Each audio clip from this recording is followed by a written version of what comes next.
안녕하세요. 뉴스반장입니다. 제가 이 자리에 있어 보니까 객관적으로 저는 정치를 다 나쁘다고 생각해요. 근데 또 여태까지 문재인 대통령도 다 대통령들을 이런 정치 세력이 같이 노린 거지.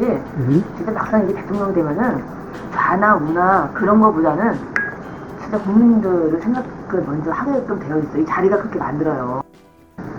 한국은 내가 봐서는 정치라는 게 좀 없어져야 될 것 같아. 아주 극우나 극좌는 없어져야 돼요. 이 나라에서. 그래서 저에 대한 어느 정도 이렇게 저기 좀 끊어지면 좀 이제 좀 적극적으로 저는 그 남북 문제 제가 좀 나설 생각이에요. 정말로. 그렇게 하세요. 네, 네. 그래야 되고 남통을 해야 되고 그래서 우리 북한 주민이 너무 안 돼.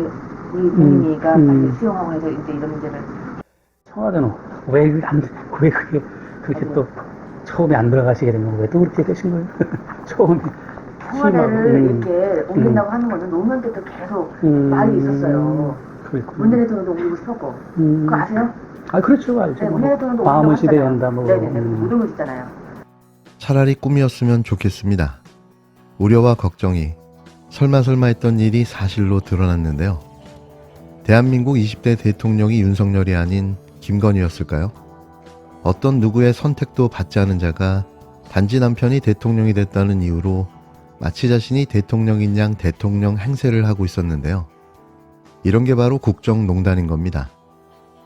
29일 서울의 소리가 추가로 공개한 김건희 씨의 영상은 왜 대한민국이 이 모양 이 꼬라지로 무너져 내리고 있는지를 명확하게 보여주고 있는데요. 아무런 권한이 없는 자가 나서 국정을 농단하고 있다는 사실을 여실히 보여줬습니다. 김건희 씨는 이 영상에서 제가 대통령 자리에 올라가 보니까 남북 문제에 내가 나설 생각이라고 말하는가 하면 모든 게 국민을 위한 길이라고 말했는데요.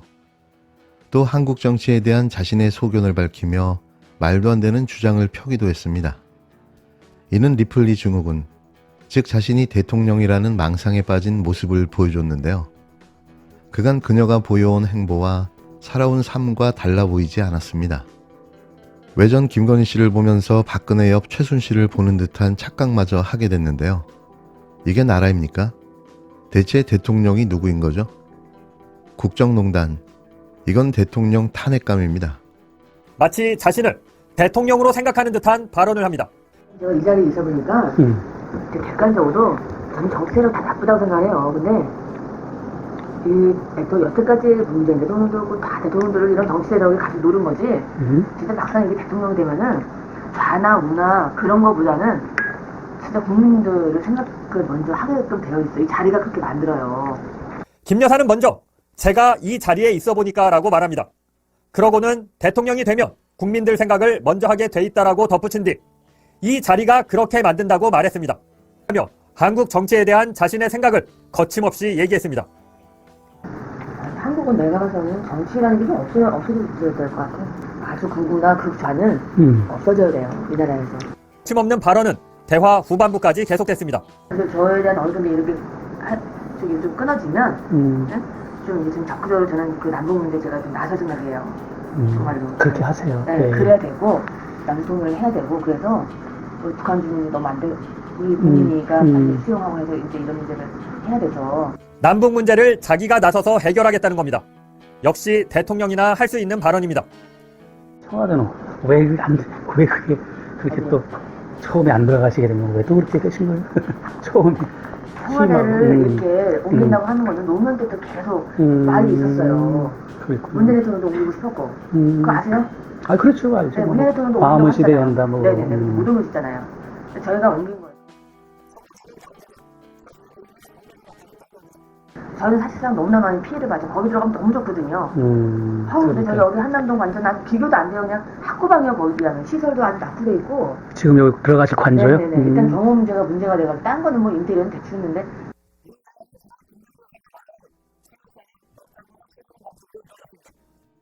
김건희 씨가 대통령이라는 망상 속에 빠진 사실이 드러난 이날, 윤석열 대통령은 2030 세계박람회 부산 유치 실패에 대해 대국민 사과했는데요. 민관에서 접촉하면서 느꼈던 예측이 많이 빗나간 것 같다며 이 모든 것은 전부 저의 부족이라고 생각해달라고 말했습니다. 윤 대통령은 이날 대통령실 브리핑룸에 예고에 없던 국민께 드리는 말씀을 발표하고 지난 1년 반 동안 정말 아쉬움 없이 뛰었다고 생각한다며 이 같은 헛소리를 늘어놓았는데요. 본인이 부족하다면 그 자리에서 내려와야죠. 국민 열세에 5천억 원을 펑펑 써대며 세계를 종횡무진 여행 다녔던 당신이 할 소리는 아닌 거죠. 김건희 씨의 내가 대통령에 올라가 보니라는 발언으로 유추해 볼 때 엑스포와 관련된 여러 사안들을 혹시 김 씨가 결정하고 진행한 게 아닌가 하는 의구심마저 들었는데요. 이 나라의 대통령은 누구입니까? 윤석열 대통령, 당신께 묻고 싶습니다. 엑스포 유치를 총 지휘하고 책임을 진 대통령으로서 우리 부산 시민을 비롯한 우리 국민 여러분께 실망시켜드린 것에 대해서 정말 죄송하다는 말씀을 드립니다. 예측이 많이 빗나간 것 같습니다. 이 모든 것은 전부 저의 부족이라고 생각해 주십시오. 엑스포 개최지 선정 발표 이후 윤석열 대통령은 브리핑룸으로 내려와 예정에 없던 담화를 발표했습니다. 엑스포 유치 실패에 대한 대국민 담화였는데요. 자신이 부족해서라며 죄송하다고 사과했습니다. 이는 태어나 처음 보는 윤 대통령 취임 후 첫 공개 사과였는데요. 온갖 악행과 비리, 범죄 사실이 드러나도 침묵하고 있던 자가 왜 느닷없이 공개 사과를 하고 나선 걸까요? 저는 이번 엑스포 유치 실패가 내년 총선에 악영향으로 미칠 수도 있다는 윤석열 대통령의 단순 무식한 생각에서 나온 행동으로 보여졌는데요. 무려 5천억 원의 혈세를 낭비하며 세계 여행을 벌인 대가가 엑스포 유치 실패였기 때문인 거죠. 굳은 표정의 윤 대통령이 브리핑룸 연단에 섰습니다. 일부 참모들과 2030 세계박람회 유치 실패에 대해 회의한 뒤 예정에 없던 대국민 담화를 발표했는데요. 혹시 이 느닷없는 대국민 사과도 김건희 씨가 시켜서 한 걸까요? 비서실장과 경호처장, 각 수석 등 참모진들도 점심 식사를 하러 가다 돌아와 함께 했는데요. 윤 대통령의 대국민 사과는 취임 후 사실상 처음입니다. 자신의 부족 때문이라는 말도 3번이나 연거푸 해댔는데요. 지난해 12구 이태원 참사 다음 날 취임 후 첫 대국민 담화에선 마음이 무겁고 슬픔을 가누기 어렵다고 했고 유족을 비공개로 만나 사과했습니다. 과거 김행, 정호영, 김승희 장관 후보자 등 잇따른 인사 실패에도 공개적인 유감을 표하진 않았는데요.